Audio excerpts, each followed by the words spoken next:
দিন শেষে বাড়ি ফেরাটা যে এত আনন্দের বিষয় সেটা অনেকেই জানে না। তো এইটা হচ্ছে মেইন রোড। এইখান থেকে কিন্তু আমি এখন কাজ শেষে বাজার করে নিয়ে বাসায় যাচ্ছি। তো এইটা হচ্ছে বাসায় যাওয়ার রাস্তা। আমরা কিন্তু সবসময় টাকার পেছনে ছুটছি।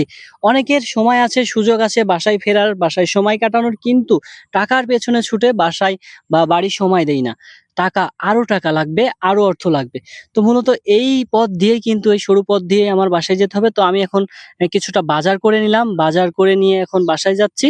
তো আমার বাসার রাস্তাটা এইখান থেকে, মেইন রোড থেকে প্রায় ১ কিলোমিটার দূরে, এবং এই ১ কিলোমিটারের রাস্তা প্রায় ১০০ কিলোমিটার মতো পাড়ি দেওয়ার মতো একটা ব্যাপার। তো দেখুন, ১ম এ আমি আখের ভুঁইটা পার হলাম। যেহেতু চারিদিকে বৃষ্টি, বন্যা হয়েছে, যার কারণে এই পানি থই, থই করছে। পানি না হলে একটু যাওয়া যায় সহজভাবে।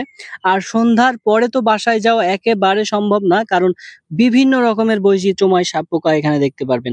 তো এখন আমি পাড়ি হব। এখানে কিন্তু একটা পদ্মা সেতু আছে। তো পদ্মা সেতুটা পার হওয়ার পরেও এখনো প্রায় ১/২ কিলোমিটার দূর আছে। তো এখানে দেখছি যে একজন মাছ ধরছে। তো আমি বাজারে, আসলে আজকে বৃষ্টি হচ্ছে সকাল থেকে, যার কারণে মাছ পেলাম না। এখানে দেখি একটু মাছ পাওয়া যায় কি। তো এটা পার হতে যেয়েও আমি আবার ফিরে আসলাম এখানে শুনতে যে মাছ আছে কিনা। তো মাছ মূলত অল্প কিছু মাছ পেয়েছে, যেটা কিনা একদম তরতাজা এবং টাটকা আছে। দেখছি আরেকটা বার জালটা তুললেই এবার দেখি মাছ পাওয়া যায় কিনা। তো মূলত মাছ কিন্তু সে বিক্রি করতে রাজি হয়েছে অনেক খোসামত করার পরে। আমি একটা কাগজ এখান থেকে দিলাম। তো কাগজটাতে সে এখন মাছ তুলছে। এই মাছটা নিবো এবং বাজার করেছি।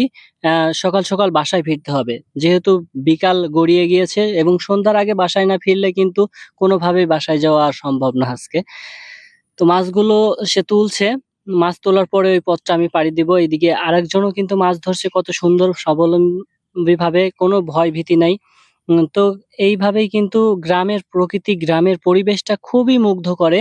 আবার অনেক দিক থেকে শহরের দিকে যখন যাই, তখন কিন্তু খুবই খারাপ লাগে যে এত সুন্দর পথঘাট, এত সুন্দর রাস্তা, এত সুন্দর বিল্ডিং, কিন্তু আমাদের এইদিকে কি অবস্থা। তো মূলত আমি মাছ নিলাম, একদম তরতাজা আছে মাছগুলা। এইবার আমি এই পদ্মা সেতু পাড়ি হব। পদ্মা সেতু পার হলে ওই পাশে ২ টা পুকুর আছে, ২ টা ঘাসের জমি আছে, তারপরেই কিন্তু বাড়ি। তো বাড়ি ফেরার পথে এই যে দেখুন, আমি কিন্তু এটা পার হলাম। যেহেতু এইখানে একটু কঠিন ছিল পার হওয়াটা, যার কারণে মোবাইল বন্ধ রাখতে হয়েছিল। আপনাদেরকে দেখাতে পারলাম না যে কিভাবে পার হলাম। তো এই পুকুরটা পার হব, তারপরে আরেকটা পুকুর আছে। আরেকটা পুকুরের পরেই কিন্তু আমার বাড়ি। আজকে কিন্তু অবশ্যই দেখে যাবেন আমার বাড়ি। আর আমি মূলত এই যে এই রাস্তা দিয়ে ওই যে সাদা বিল্ডিং গুলা দেখতে পাচ্ছেন, ওইখান থেকে এই বাজারগুলো করে নিয়ে আসলাম। তো আর একটুখানি সামনে এগিয়ে যদি যাই, আর একটুখানি গেলেই হয়তোবা বাসা দেখা যাবে। ওই যে দেখতে পারছেন, ওইখানে কিন্তু আমার বাড়ি।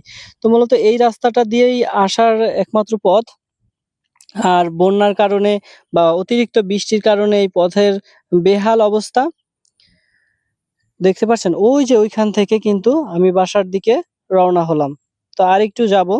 আরেকটু গেলে এই ঘাসের ভুঁই পার হলেই বাসায় পৌঁছে যাবো। আপনাদেরকে অসংখ্য ধন্যবাদ আমার ভিডিওগুলো দেখার জন্য।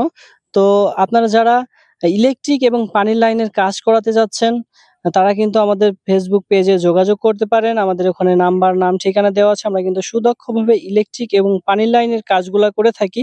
তো ওই যে বাড়ি দেখা যাচ্ছে, এই ঘাসের ভুঁইটা, জমিটা পার হলেই বাসায় চলে যাবো। আমি আসছি ওই যে ওইখান থেকে, সাদা একটুখানি দেখা যাচ্ছে।